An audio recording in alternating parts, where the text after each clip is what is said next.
everybody, and welcome to Fortress Comic News, episode 43. I'm 43. Chris. It's Mike. I'm here. Almost at 50. What do we do at that point? I don't know. I don't know. We gotta figure something out. I never thought we'd get this far. It's been a blur. I don't even remember. I could not even tell you what the last few episodes have been about. Well, when remember. When we get to 52, are we gonna do a Rebirth relaunch?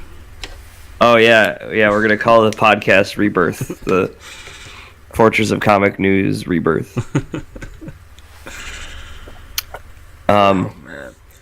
Yeah, not a whole lot of stuff happening. No. I'll tell you what, though, I have been watching this Better Call Saul. I don't know if anyone's heard of it or not. Oh yeah. But I really got into it this week. I finished Defenders, and right after we finished the show, I just finished the rest of it, and I was like, oh, I got nothing to watch. And I was like, oh yeah, Better Call Saul. And I've just been on it nonstop ever since. The show was so only good. 2 seasons of it? I think I might have missed a season somewhere. I think I missed a season. There's only 2 of them on Netflix. I don't know. I think the third season. Maybe I'm waiting for the third season to come out. Yeah, it was really good though. If you're a Breaking Bad fan, it's definitely really good. Yeah. And then I think next on my list has to be Stranger Things. Dude, you should have watched it first, honestly, but whatever. I saw something the other day before trying to they confirmed with the Shazam movie that it was going to be 2 different actors playing Billy Batson and Shazam, which was I hope so, because one's 13 and one's 30. Well, they were talking about digitally de-aging the person playing Shazam. Oh, that would just be that would be so far in the uncanny valley that it wouldn't work. And also, my understanding at least of Shazam is that it's 2 different. I mean, Billy Batson has control of Shazam, but it's not necessarily an adult version of Billy. Yeah, it's just. Maybe I got that wrong. I'm not the biggest Shazam fan, but I'm pretty sure it's an adult version. But wow. Oh man, the yawn. That was bad. I'm pretty sure it's an adult version, but I'll have to look. I got some old books of Shazam. I'll have to read through them again. I have this trade that's pretty cool. It's the collection of all the best Shazam stories. All the best Shazam stories are where he gives his powers to other people, and then he has a whole group of Shazam friends that fight evil with him. But anyways, they're saying, I brought it up because they said that it should be the kid who played Will from Stranger Things, and he also is he's starring in the It movie. He's just playing every kid from the 80s now is his role in movies. They're saying, Speaking of It. Yeah. This isn't the news. We're just bullshitting right now because we got no news to talk about. But yeah. So did you hear about the Elmo Draft House's all clown viewing of It? Oh no. Yeah. They loved it. Elmo Draft House loves to shake it up in the not giving a shit movie theater category. I love it because we'll leave our personal opinions aside, but they did the whole Wonder Woman all-female viewing of it. Yeah, which was completely fine. And yeah, there's arguments to both ways, but I just think it's funny that this is kind of a way to be because some people were saying well, would you be okay with them doing an all-male viewing of this movie or that movie and so on and so forth? And this is kind of a way to shut those people up, be see, we're doing an all clown viewing, meaning basically this shit doesn't matter. We're just doing whatever now. They're gonna get people dressed up as clowns though. Oh yeah. And my girlfriend's deadly afraid of clowns, and I so want to trick her into going. Hey, we're going to see the new Pixar movie. Oh really?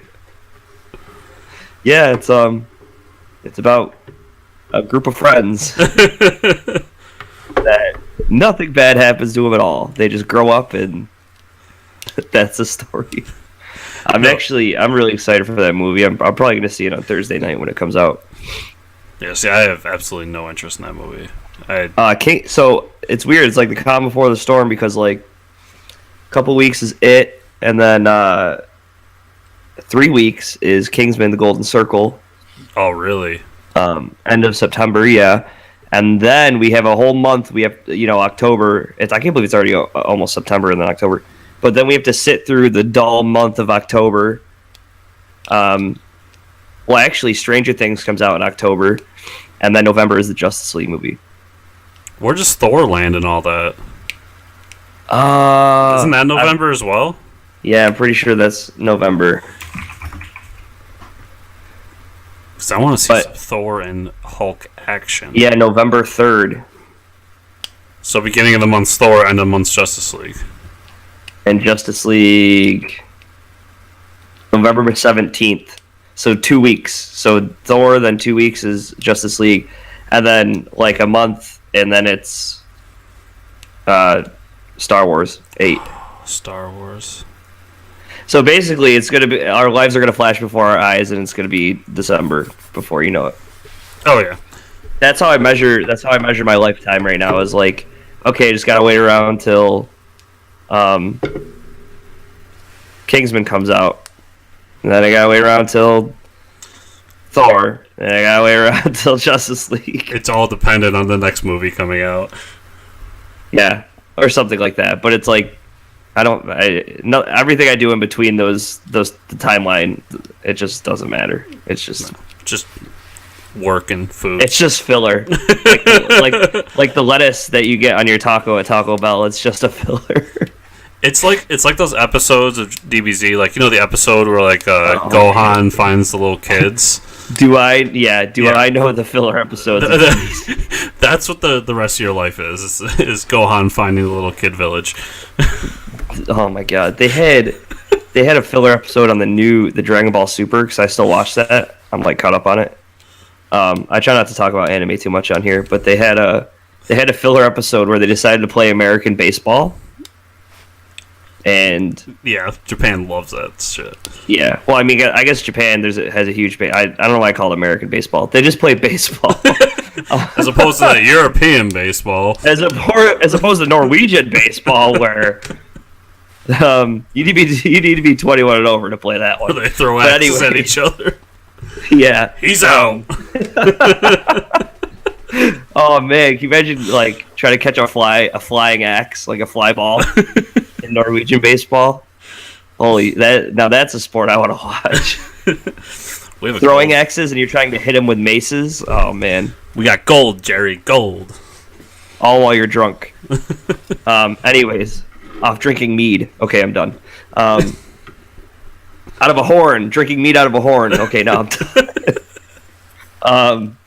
Yeah. So, anyways, there was a filler episode where they played baseball, and it was just like, I don't know, but they started making fun of Yamcha, how he dies. Yamcha's a character in Dragon Ball Z that everybody else is super powered and has like something cool about them. Yamcha just doesn't do anything, and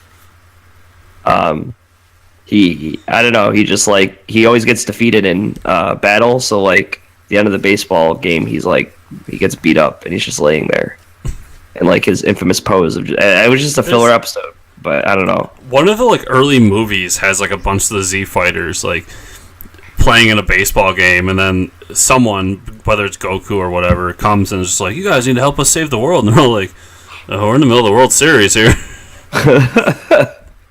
That's awesome.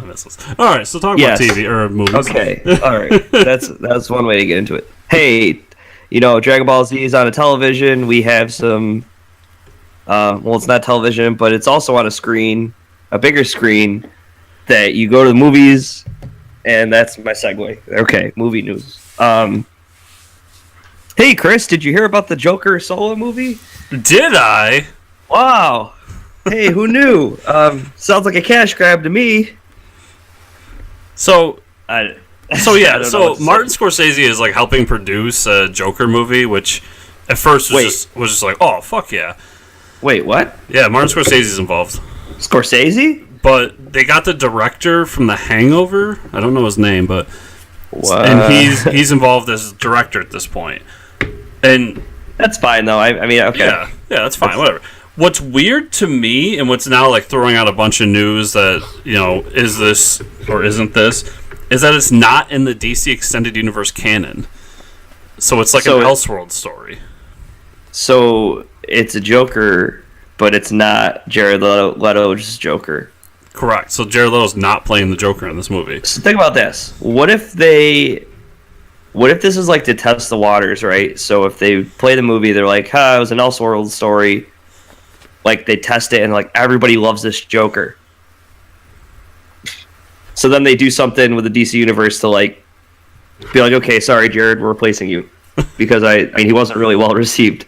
But like, what if they play it and they're like, no, we kind of like Jared better, and then they just keep it as an Elseworld story? It's kind of genius when you think about it. Yeah, but then like at the same time, they've got Jared prepping for the Harley Quinn Joker like duo movie. So I'm so confused. Like as a comic fan, I'm just like, yeah, it's whatever. You know, I've seen how many different iterations of each character. As a regular civilian, I'm like, what is happening? Yeah, as a normie, I would just be like, if a normie walks into that theater and be like, wait. And we say that with the utmost love. I mean, like, we don't. That's not a bad calling them normies, but like, we just meet people that aren't. No, we're calling ourselves the weird ones. We're the weird ones. Yeah, we're the weird. We're the weirdos. Not you. You're the normal. Like normie, you guys are normal. But I mean, that's the person I'm looking out for, and that's like, you know, if you're listening to the show, you're probably in the same spot as us. Like, you get it. It's an Elseworld show or movie or whatever. But like my dad walks into that, he's gonna be like, wait, that's not the same guy from Suicide Squad. What the hell's going on here? Like, yeah, and trying to explain those situations to people that you want to like get to go with you to the movie is kind of like. Now the cool thing here is that this adds fuel to the fire of a story we did months ago, that they were doing a Red Sun movie. Yeah, like the Elseworld stories. Yeah, so if this like is successful and people like it, that means they could do those, like, more of those, which would be really cool. Like Vampire Batman, Gaslight by Gotham. Gaslight by Gotham. Well, they're already the Gaslight by Gotham animated movie. Yeah, like, but there's so many stories I could pull from. Yeah, that would be sick. And Marvel. I feel like, isn't that something? I'm not trying to put down Marvel, but like, as far as Elseworld stories go, does DC have one up over Marvel? I mean, like, in my head for Elseworld stories and Marvel, but like, I mean, you have Red Sun, like, yeah, Marvel treats theirs like. I don't believe Marvel, the movie side, would ever touch this kind of stuff because they're so successful with their regular movies. But in comics, they do What If. And the What If, like, right. Some of them are good. It's for a while there, it was just like one-shot stories, and then they kind of gave up on it. So I would definitely say that DC's caliber of Elseworlds is way above it. I think the What If stories are more like Marvel nerd stories. Yeah. Well, anyways, Joker's getting his own movie. Whoever they get to play him, I mean, people are going to go see the movie. There's that like weird, I guess. I mean, if you go to like cons, you'll see it. But there's this like difference. There's like different sections of the DC fans, and there's like, the fans like the comics, and it's like the Joker and Harley Quinn is like, that's their thing. Like the like fucked up relationship between those two. Yeah. Hey, that's your thing. But yeah, this is going to make a ton of money either way. It's. Yeah. What I'll also be interested in is if Batman is involved at all. Well, yeah. I mean, come on. Unless they do it about, like, they make it about the Flashpoint Joker. Like, yeah, it's going to be a Joker movie about Joker, but they never said it would be a guy, right? No, they just said it would be an origin movie. And that makes me upset as well, because, like, Joker is like, he doesn't have an origin. Like, go to, I'm not talking, like, obviously there's the Ace Chemical thing that they already did with Michael Keaton's Batman. But I mean, like, the whole awesome thing about The Dark Knight was he just kept memories of how he got those scars, right? Yeah. I mean, my assumption was from the moment I read it was they were going to do the Red Hood story.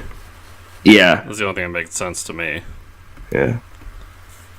Well, I'm sure there's some more like rumors and stuff that have to be hashed out because like every other day there's someone like, oh, Ben Affleck's not played Batman. No, he is played Batman. It's like all this stuff is just everywhere right now. Yeah, like I said, we're probably 2 or 3 years out from this being a thing. Yeah. All right, that's it for movies, I guess. I know they're going. I did see the trailer for Gotham by Gaslight, and it looks pretty cool. Yeah. What it is, they don't have Kevin Conroy doing the voice. Yeah, they're like phasing out Kevin Conroy. It's kind of sad. Yeah, it really upsets me because nobody comes even close to Conroy's Batman.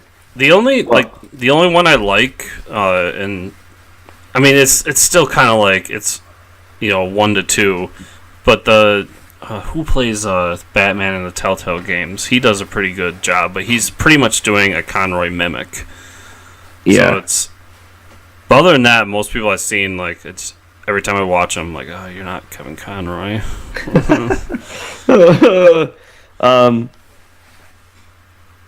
Yeah, so I forgot when it's coming out. I think it comes out soon. But TV. So there's this trailer that's out for Gotham Season 4, and escalated quickly. Bruce just decides to put on a suit. Yeah, it's titled A Dark Knight. Yeah, and I'm pretty sure that it's like Alfred's old Gimp suit or something. That's what it looks like. I don't know how I feel about this. I mean, yeah, everybody's been asking for Batman, but like I think instead of like forcing this kid to put on a costume and be like, I'm fighting, I am justice. But it's like it doesn't have the effect when it's just a kid, I guess. I don't know. It kind of reminded me of Kick-Ass. Yeah. Like that's the vibe I got from it. I don't know. It's basically a Batman helmet without the ears. I mean, when you really look at it. Yeah, really. Yeah, and the ears make a huge difference. Yeah, now he just looks like. Now he looks like what the hell's that guy's name? He's a DC hero. And he carries 2 sticks, and Midnighter. Oh yeah. Because that's all Midnighter's costume is. He wears a black mask with just them the ears. Yeah, wouldn't that be a twist if like he's not Batman at all? He's just Midnighter. See, yeah. So I don't know how I feel about that yet. It reminded me of a mix of like what you're saying and not Jason Todd, but who was the Robin with the hood? Do you remember? The guy? That's Damian. Damian wears the hood. Well, someone, I don't know. It was in the Arkham City game. It wasn't Damian. It was whoever was before Damian, but he had like a hood, and it just reminded me of that basically, because he like has this shirt on and then like a hood over it, and it. I think Jason Todd, maybe. I can't remember. Yeah, I think it's Jason Todd. I don't know. But anyways, that's what it reminds me of. If you played that game, you know. Yeah. But anyways, so they're kind of fans. They don't even know they're Robins. Exactly. They must have had, I don't know. Obviously people were saying, why don't you just give us Batman? Which I would rather had them like fast forward. See, a few years have passed. Now he's Batman. Yeah, that would have been the smart move. I mean, I don't know.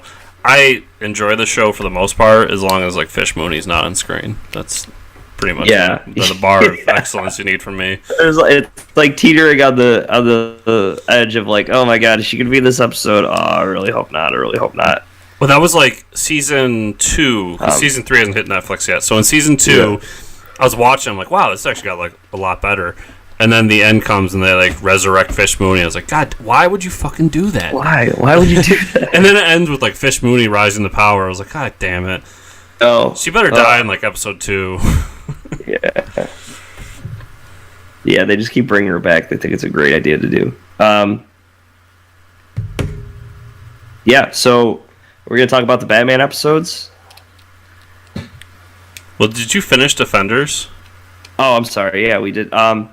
I have 20 minutes left in the final episode of Defenders. Okay, we can wait till next week to do our full review then. Well, we can talk about up to halfway through episode 8. Okay. But I will say this: I got really bored like halfway through it, and I kind of just like slowed down watching it. I don't know. See, I was the exact opposite. It got better. Like the 7th episode got a lot better, and now the 8th episode, things are happening. I don't know. There's a lot of things that happen where they'll like cut the camera to, I don't know, girl that hangs out with Danny all the time, Connie Chang, is that her name? Probably. Or Connie Wang, I can't remember. But they're just like, they keep cutting to her and Claire, and they've just been sitting like in their room. Like, what have they been doing this whole time? Just talking to each other, and I don't know. There's a lot of people to keep track of, and I just don't think they're doing it well. I don't know how I feel, but I like that it centers around Iron Fist, though. Like they keep, I don't know how many times they said he's like a living weapon. They must have said it a lot. Like, really trying to redeem that. There was an Iron Fist series. I think it was one of the recent ones. The most recent one, they called him the Living Weapon. Like Iron Fist, the Living Weapon was the title of the book. That fight scene at like halfway through 8, where the rap music starts playing, that was pretty cool. Okay. I enjoyed that part, and that's like where I stopped. I finished it, and I literally, we stopped recording, and I edited, and I started processing, and I went over and like started watching more, and I couldn't put it down to the point where I was up late, like posting the video, because I kept like getting too sucked into the show. I absolutely loved it, but as the story centers around Iron Fist, I think they were smart to center everything else around Daredevil. Like, yeah, thank God, because he's the only one in a suit. Yeah, and he was the one that was like the glue to everything. Like he was really keeping everything together as far as the show goes, and I loved it. And I loved where it ended. I won't go too far into that, but it ends basically setting up the next season of Daredevil, and I'm so excited for it. I really liked it. I thought the other shows were kind of like, Daredevil was the standard and everyone else was a little bit below it, and they were kind of dropping season by season. This one kind of elevated it back up for me. Yeah, I mean, I give it like a 7 out of 10. I like it. I'm just, there's so much to watch now. Last night I started the Death Note movie, because that's on Netflix now too. And then I was like, ah, shit, I forgot I got to finish the Defenders. Like tonight it's like Game of Thrones. God, now I'm behind. Like that's all it took. I just got easily distracted. But I did start. I'm like half an hour into the Death Note movie. And really, I mean, so if anybody knows Death Note, it's an anime. It's a pretty famous anime. You can tell though, I mean, nobody's Asian in the movie in it. There's no Asian people at all. It's definitely a westernized. If I had to describe it, I would say it's a westernized version of, like, if you had a manga, it would be the comic book version of the story. Mm-hmm. So like they try to do that weird like anime humor that they do, but they do it in their own kind of like quirky, like Scott Pilgrim type of stuff. It's hard to describe almost, but it's like it should be taken seriously, but there's like some, I guess, like humorous moments. The best part is Ryuk is the death god is Ryuk, and it's played by Willem Dafoe. That is by far the best part of the movie. If you watch this movie, it's for only that. That's like its saving grace. The acting is pretty atrocious. I don't know how this movie got made. It has pretty good CGI effects. I give it like a 4 out of 10. Wow. But I mean, I don't know. I don't hate it, but it's just like the only way they call it Death Note is just because Ryuk is in it, and that's it. Like they had all this great source material, and they're like, we're just gonna take the title and kind of like it's kind of like what they did with Dragon Ball. Remember that awful movie that we don't talk about? No, that didn't happen. Exactly. Yeah, if they made a westernized Dragon Ball movie, that's kind of what it would be like. But that never happened, so is Chris and I finally watched the '60s Batman episodes that we were supposed to watch. Episode 7 and 8. 7 and 8.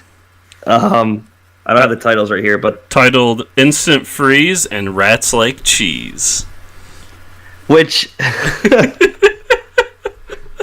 they're really reaching here to find these like rhyming titles. It's so you know that like you must watch these two episodes together, I think. But if you watch, like we've talked about these awful recaps that they do. I watched the recap. I usually skip over it, but I watched the recap for the second part. And the way they recap is they start at the end of the first episode and like work their way backwards, which is like not the way you recap. They just start at like how the first episode ended, and then they move all the way back to how it started. It's like so confusing, and they don't explain it. Like they'll show there's like a scene where it's all these two episodes about Mr. Freeze, but there's a scene where he brings in these like imposter Batmans and imposter Mr. Freezes. So there's like 8 copies of them, and the way the guy describes it, like recapping, he doesn't say anything about that. Like he recaps the episode like, I don't know. They're all in the room, and he's like, "It takes 2 to tango," or something like that. I was like, "What?" If anybody was trying to get a recap of this episode, that doesn't explain anything. It just shows a bunch of Mr. Freeze and Batman standing there, and it, like, you didn't explain it. You just said like, you just made a pun. Like he just goes through the scenes making puns. It's awesome. Like that's I don't basically mind what it. he does. Yeah, I don't mind it at all, but someone who missed the first episode is gonna be very confused. So this was by far the worst episode we've watched. The worst 2 episodes? Yeah. Well, yeah, whatever. It's as in like bad, or it's like good bad. They're all good bad, but this kind of like went a different route. I don't know. The CG in it was just so hilarious. Like whenever they froze somebody. Yeah, Mr. Freeze has a heat gun and a cold gun. It has 2 settings. Yeah. So what he does is he'll like freeze people, and then it gets kind of dark at one point. Like off screen, he freezes someone, and then he like tips them over, and you hear them shatter on the floor, and like everybody screams.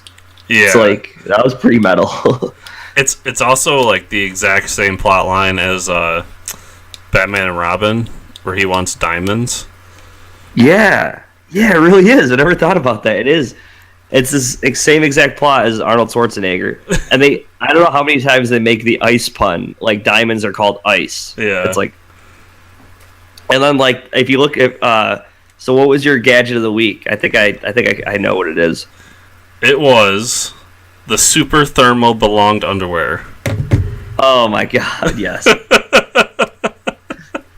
That's one way, kids, to conserve the budget and not have to show the gadget. Is you just tell them you're wearing extra thermal underwear. That's how you defeat Mr. Freeze. Can we talk about Mr. Freeze being like a German World War II villain? Like, what the... Yeah, that was the other thing I was really confused on. What was his name? Wasn't Victor Freeze, right? No, his alias was like Mr. Freeze, but his name was something else completely different. Yeah, so I was getting confused the whole time. His suit is so bad. Yeah, his suit is awful, and you could tell the audio is dubbed over the suit because they like didn't have a microphone in the suit. Yeah, it was so great. It looks like a German astronaut suit.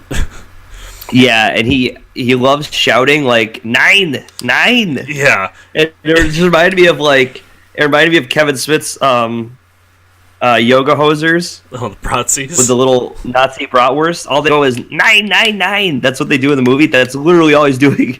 I really think the best part of the 2 episodes though is like, out of all the villains like in the '60s Batman show, I'm starting to sense a pattern that they all just leave clues for Batman. Like that's how they get caught. They all just leave him clues. Oh yeah. And they take those clues to the back computer and they analyze it, whatever. And so he like he's forced to freeze Batman like before. So each episode he's been writing things in the sky, like when he gets away, like a plane will come by and draw in the sky, like almost strike one, Batman, strike two, Batman, you almost had me. So like Batman's chasing him out of the building, and he's like, nine, I don't want to kill you yet, and he like freezes him, and then the message draws in the sky like, strike two, Batman, but he never gets to see it. He went through all that work of paying for an airplane to write a message in the sky, and like Batman never saw it. I don't know, I just thought that was hilarious. And then when they're in his lair, and the effects for his lair were just top notch. Like, oh yeah, it's basically they took a shot and then somebody put like a smoke filter over it, and that was to simulate that it's really cold. Yeah. And then when someone that wasn't Mr. Freeze came in, they just did a red square outline to be like, it's heated here now. Yeah, so like he presses a button and it just lights up these red squares on the screen, and like, oh, they can enter, because that's how like thermodynamics works. Also, it got a little like weird in the episode, because like there's parts where like Batman's rolling on the floor because he's like freezing to death or something, and like for those parts, Batman didn't have like a mic on him. You could tell like he's rolling around the floor, but someone is like recording the like heavy breathing of like freezing to death on a microphone. Like they dubbed it over, and it's just like someone breathing really heavy into a microphone. It's just like it doesn't stop. It's just really awkward. And it's like it's on a loop, and it's like, okay, is this over yet? Like, come on. Yeah. Yeah. So I don't know what the next two episodes are, but man, that was fantastic. Yeah, episodes 9 Good and stuff. 10. I didn't look ahead because it's on a different disc. No, we're going to episodes 9. 9. Okay. It was just so weird, like and it's so awesome that you're like, because I know that guy who played Mr. Freeze is like a famous actor, back in the '60s, but like to get these people like trying at these roles. Trying so hard, and it's like, oh my god, it's great. Like he was really digging deep for that one. Oh yeah, to be Mr. Freeze. He's probably auditioning for some World War II movie. Interaction that we get to see Bruce Wayne like bringing a girl on a date. That was pretty cool. Yeah. To a baseball game, and they like him and Robin are like sitting there like making like having small talk about Mr. Freeze, and nobody wonders why they know so much about Batman's villain. Like, and then when the Strike 3 goes up in the sky, and they're like, "Oh, we have a board meeting to go to," and everybody's just like, "Yeah, like we have a board meeting." What? It's not even the 7th inning yet. Like, what do you mean you have a board? And how did you like go to the baseball game and be like, "Oh yeah, I forgot in a board meeting, guys." Yeah, and there's a part where Robin knows Italian. Like he's like, that's the root word in Italian for this, for ice. And like, and Bruce Wayne looks over at him, like doesn't even say anything, and he's just like, "What? I've been learning Italian." And like nobody questions it. Like, yeah, I've just been casually learning Italian. And I think he's done that before too. So he knows like he's known like 30 roots of like not only the language, but he knows like the origin of the word. Yeah. Nobody questions it. It's awesome. But anyways. So what do you say we talk some comics? Yeah, let's talk about them. Sure. So. Yeah. What do we got here? So we got a few comics announced. IDW announced that they're doing a crossover between the Teenage Mutant Ninja Turtles and Ghostbusters. Oh, man. How excited are you? I'm... yeah. I'm not really that excited. Okay. I wish I was more into TMNT, but I like the idea of I watched the original cartoon. That's great. I'm just kind of over Ghostbusters. Unless it's the original movie, I can't really enjoy it in any other format. I don't know. Yeah. That's just how Ghostbusters is for me. And then also that was announced by DC, which I'm super excited about, is they're going through and doing the Jetsons comic, and it's going to be... Oh, hell yeah. Now that's something we can all get on board. and it's going to be released in November. And who's writing it? You know yet? Jimmy Palmiotti, I believe. Oh, okay. So, I'm down. I like the little short story they did, and Booster Gold. Yeah, the Booster Gold meets the Flintstones. Yeah, that was actually really depressing, if I remember. Yeah. Where they're like converting the or was it Booster Gold? I believe it's Booster Gold meets the Flintstones. Yeah. And they're like converting the grandma over to the robot. Yeah. Like her consciousness. And she becomes Rosie. It's like a Black Mirror episode or some shit like that. It was I can't wait. I'm so excited for it. Do you watch Black Mirror, by the way? I know this isn't comics, but I've watched one episode. Was it the video game episode? No. I was gonna say I bet you could guess the episode, but apparently not. Is it the pig fucker episode? Yes. Oh man, that would have been my second guess. Man, so I'm really confused why you didn't enjoy the show. No, I did enjoy it. I just never got back to it. I don't know why. You were probably like, he's a pig fucker. They actually announced, I forgot to say, they announced the episode titles with like a little clip from each episode. And I'm really excited for one of them because Meth Damon is like the main character in the episode from Breaking Bad. And it's like a Star Trek parody episode. So like they're all like they're on the bridge and they're, you know, wearing the colors and have like little symbols on their shirts. So I'm like really interested in what that episode's about. Like space exploration. I was like, oh hell yeah, this is gonna be awesome. I'm sure it's gonna be really dark and depressing because that's what those episodes are. But they were in costumes, so I was excited. So, anyways, moving on. Next, we have... So, they released the covers for the Doomsday Clock, issue 1. Yes, and I like one a lot more than the other. The Superman one? No. Wait, which one? Hold on, there's one with Dr. Manhattan on it. Yeah, that has Superman as well. Yeah, and then the other one is just like... It didn't do it for me. I can't remember what it was, but it was just...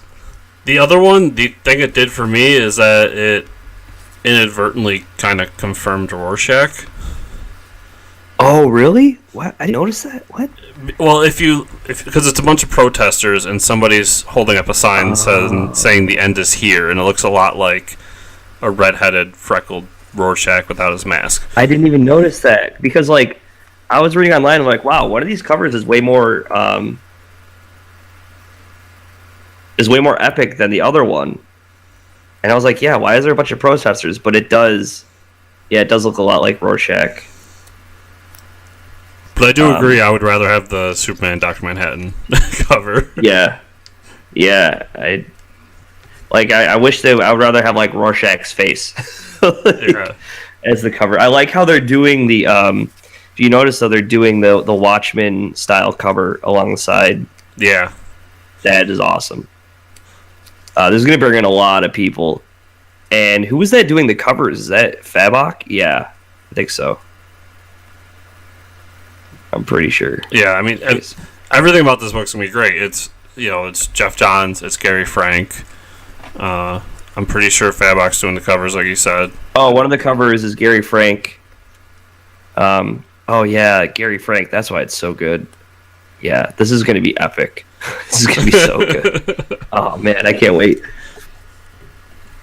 But yeah, that's all we really say right now. We don't know a whole lot. There was an update with like I don't read. Do you read Action Comics? Yes. So yes. Are you gonna talk about that whole situation? They're doing a storyline where they're going to reveal the identity of Mr. Oz. And there was something this week, right, that you kind of almost know who he is. I've seen some speculation on the internet.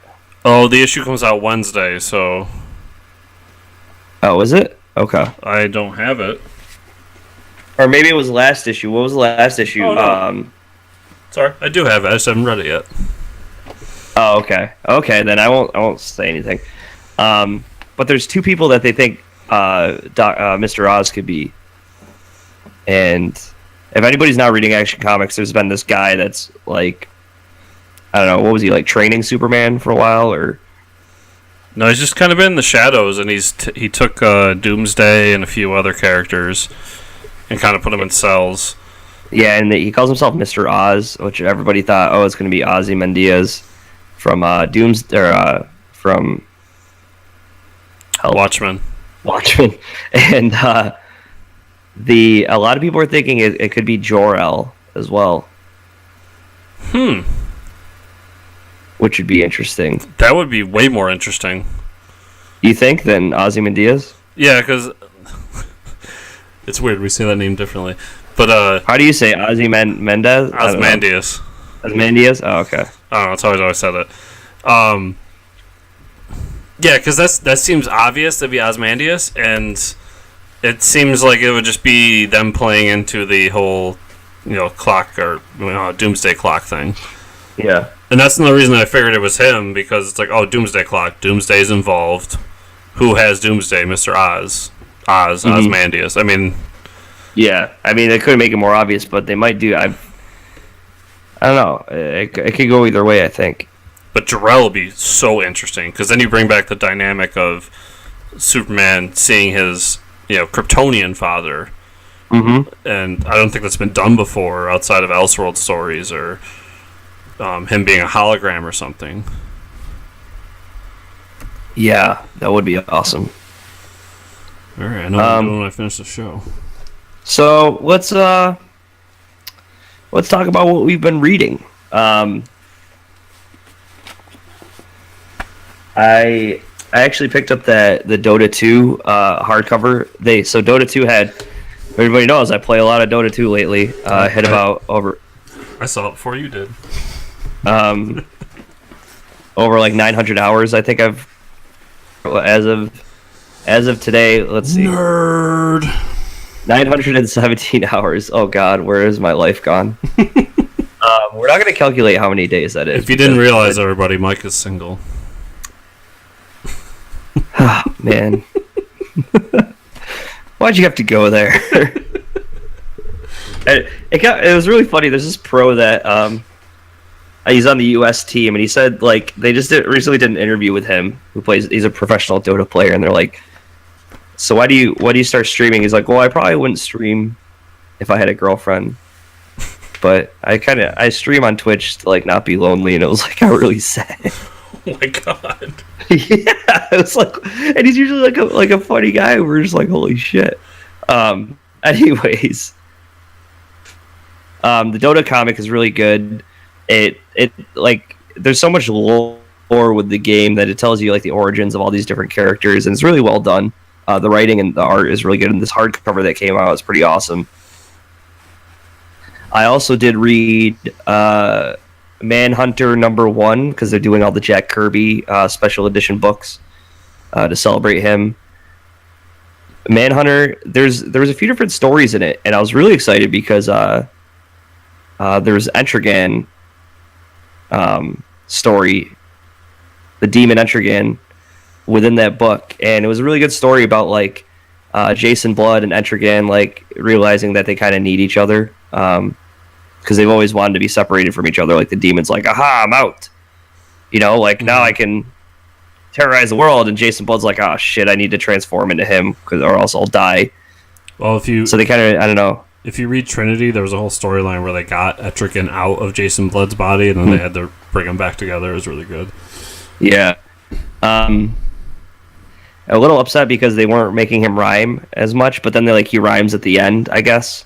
I don't know if it was like building up to it. The Manhunter story was okay. It was classic. It felt like a really classic book of Jack Kirby style, where Manhunter's just a guy who dresses up and punches people in the face, and so he goes up against I can't remember the name of him right now, but he goes up against these other vigilantes, and they're kind of fighting each other, and then they have like this moral quandary of same thing I'm doing. He's like, yeah, but I'm not hurting people. I'm trying to save them. And it was a pretty good story. It's cool because these are characters we don't normally see with mainstream books, so I enjoyed it. If Shirtless Bear Fighter #3 came out, but I haven't read it yet, so I got to read that. Cool. All right, I got a quick list. I got Daredevil #25. The crux of this is that Daredevil's finally taken his case. If you don't know, Daredevil's been fighting this case to get mass vigilantes to be able to stand on trial without revealing their identity to put the crooks that they fight away. And it's been taken all the way to the Supreme Court. And spoiler alert, he wins. Oh, well, I mean, he is the best lawyer. It's really good. There's a whole lot of like intricacies that go into it, but that's the basis of it. So Secret Empire #9. We're almost at the end. Oh man, getting close. Next week's the end. So yeah, we find out that the other Steve Rogers that we've been seeing, it's the original version of Steve Rogers manifests inside the Cosmic Cube, and that's why Kobach's there, and that's why all the his friends are there. So basically, we find out that he's been trapped in there. So I think I said it before, and I feel even more confident now that this is going to be Flashpoint for Marvel. And basically, it's just like an all-out brawl episode. I can't talk to the issue. All the heroes from outside of the planet have come in, and they've kind of introduced new blood, and they are constantly talking about how like this is the final battle and this and that. And the big thing in this is that Thor finally has enough, and he changes sides. He's no longer with Hydra. Oh man.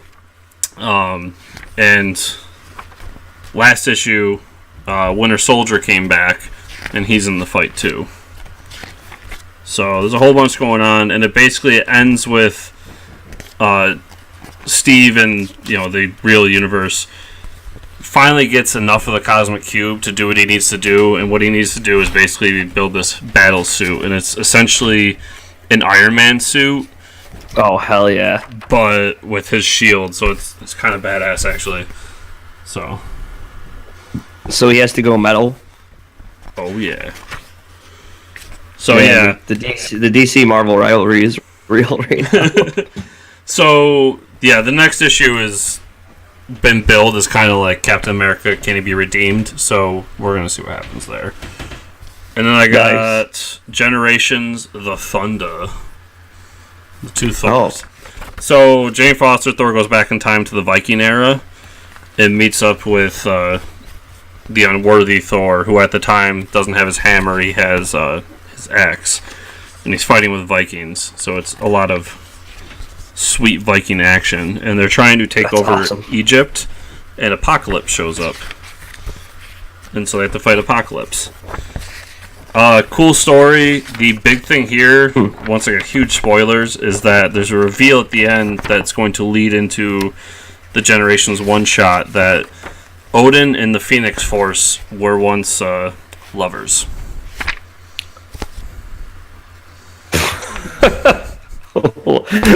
Well, I was not expecting that. Yeah, nobody was. So I've been behind, and I caught up today, so we have extra time. We'll do a little torture. We have 2 issues of My Little Pony. Oh boy! Oh man! So we'll start with which one's better out of the 2? Which is the better issue here? Probably 56, I would say, because 56 is all about the rivalry between the dragons and the yaks.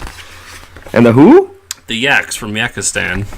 Oh, Jesus. And there's some deeper meaning to this book. It's a lot of, like... It's very thick on the, like, don't judge a book by its cover theme, because the ponies have, like, a dragon that's with them, but he's, like, a little cute dragon. They're hoping that people, like, read the books and not judge bronies. Yeah, basically. And, And they constantly are saying bad things about dragons, and he's kind of like all pissy about it. Like, oh, I'm not like that, and I'm a dragon. So I'm a dragon. So apparently there was a epic war a long time ago between yaks and dragons that ended up getting solved by a sacred bond that has been broken, and they finally figure out what the bond was, and they become friends. The end. 57. I had to read 2 issues this week. I got behind, and I forced myself to read 2 issues. I honestly, I must commend you for sitting down and actually reading these books, because I would lose my mind. So, in this issue, our friend... What the fuck's his name? I don't know. Weird dragon, goat, bird thing from Chaos Dimension comes to visit the ponies. And one of the ponies, named Pinkie Pie, jumps into his dimension, which is the dimension of chaos. Which sounds cool, but it's nowhere near as cool as you think. It does sound pretty cool. Because there's just like fireworks and bright colors and shit. That's not chaos at all. No, and so they have to find a way back to that dimension because this dude's losing his powers. And they get back there and they have a chaos off. What'd they call it? Where is it? There's no such thing. Oh, he invokes a trial by Cuckoo Cook-Off, or a chaos off. Yeah. Oh my god. There are some like actually pretty good jokes in here about like video game development. Like, oh really? Like what? he puts her in development hell and like shit like that. So there's like actually some pretty clever jokes in there, but that lasts about 2 pages. And he defeats Pinkie Pie, and Pinkie Pie goes back to her dimension. The end. Nice. These books are fucking awful. That's all I needed to hear. That's all I really want to hear. I noticed you got a pre-order that Super Nintendo device. Yeah. I'm actually super jealous because like I think everywhere sold out of pre-orders. So what happened was I obviously I used to work for GameStop for years, and my good buddy runs the store in our area. And I saw you got a man on the inside. Yes, I do. And I saw a thing online that said like, oh, there's a thing going up to all stores to be prepared for a big launch this afternoon for pre-orders. And everyone's just like, it's going to be the Super Nintendo. So I texted him, and I was like, are you working today? He said, yeah. I said, okay, did you get this email? He says, yeah, it's very vague. And so I texted him back and said, they're pretty sure online that this is the Super Nintendo Classic. So, A, if it is, let me know, I'll come in. And B, he's good at taking care of his customers, so he knows who wants it, who doesn't, and he keeps in contact with those people. Yeah. So because of that, a bunch of us got to get in and get it. And basically, I got a call, and it was just like lying in my bed in my underwear, and I was just like, oh shit, threw pants on, and like ran outside and went to the GameStop. Chris had to put pants on. And it poured rain the whole time. Like I was soaking wet walking from my car to the store, which is like 2 feet. Oh my god. The travesty. Yes. But he's going to be able to play Star Fox 2, which is all that matters. Yes, I can't wait. I'm so excited. And it comes out like right around my birthday, too. They're saying that they're going to have some available in the store, even though you didn't get to pre-order it, but I highly doubt that. Like, I was going to go try to get one. Yeah, anyone that crosses over with this, what they sent out to all the stores was that they're going to do another round of pre-orders here, like middle next month. And then on top of that, there's supposed to be stock in store for walk-in purchases. Now, this is Nintendo talking, so like, yeah, not happening. Yeah, you can't even find a Switch anywhere. You can't even find their newest main system. Is like you still can't find it. Yeah, so I tell people, anyone listening that wants one that bad, talk to your people there. Say, hey, I really want this. Give them your number, and just be ready at any time. Like, be prepared at 2 o'clock in the afternoon to have to go to GameStop and do it. Because if you can get the pre-order, that's what you want. Like, that guarantees that you're getting it. Yeah. Yeah. I'm on eBay too, which sucks. So funny story about that. Someone I know that keep opinions to the side, but he loves to do that crap where he goes and buys it and then tries to flip it. Yeah. And he went and did that with the Xbox One X. And it's just nobody's biting on it. Everybody's just telling him to fuck off. Wow. Like he's put up eBay awesome. auctions and everything, and they're all just like, no, we're not paying that for it. Because everybody knows like it's going to be available. Oh my god. So everybody keep doing that to these people. Yeah, keep doing just shame them. Shame. Yeah, if you just don't buy it, they'll stop doing it. Everybody complains about it. There's a running joke at like our comic shop that I'm the speculator, but I've never sold a comic that I bought in ever. Never sold one. I've maybe traded them with friends. I don't sell my comics, but like because I like to try a lot of different one shots because that's how you get into new books. And I only read the first one. Hey, I got taste too, all right? But apparently I'm the speculator. Whatever. I'm not upset about it or anything. I've only done it once, and it actually ended up like really working in my favor. I mean, yeah, if I had a book that was worth like 10 grand, I would need to sell it to pay off some student loans. But I don't have any books worth 10 grand, so. Yeah, those Image like blind buys they had? Yeah. So I bought two of them because there's a Walking Dead one in there. And it was the Negan story. And it was the only way they were going to print the Negan story in floppy. So I was like, okay, I'll buy two. I got the extra money. Whatever. And I bought them, and they were like, I don't even remember the comic. It was like Dystopia something. And I was like, I don't care about this. And I flipped through it. The art in it is awful. It's like, I don't care about this book. Whatever. And I don't care about So I told our store owner, I was like, how much does this go for online? And he told me, and it was like combined, it was like $250. What? Yeah. So I was like, okay, do you want to just sell it for me and you can take a commission out of it and then be done with it? He goes, yeah, okay. It was, do you mind if I, let some of my regular customers look at it before I put it online? So yeah, no problem. And if one of them wants it, give them a deal. Cut it down to like $150 or something. I'm not here to get rich. So now he's in talks with a customer who is the exact opposite of me. He did it. He wanted those issues. He got the Negan one. Oh. Which, at the time, I haven't checked recently, went for like $650 online. So now you have the Negan issue? No, he's trying to broker a deal right now so that I can get the Negan issue. Oh, okay. So I'm like almost there, but I'm not sure if I'm going to get it or not. I didn't even get a chance to get one of those Image bags when they came out. I didn't even know they existed until I walked in. I was like, ooh, what's this? And he told me, I was like, I'll buy two. Yeah, and now they're all gone. Like, I completely missed it. Damn. All right, well, I think that about sums it up for the day, kids. Yeah, working on the early bird gets the worm with pre-orders and blind bag. Working on nice people find you. At Ricker621 on Instagram. And you can find me on Instagram at Fortress News Chris and on Twitter at Fortress Chris. Find the show at FortressComicNews.com, and remember, wherever you're watching this or listening to this, if it's YouTube, like, subscribe, comment, share, whatever podcast service you use, reviews, all that stuff, share. Once again, sharing is caring. That's the My Little Pony books talking. It is. All right, see you, everybody.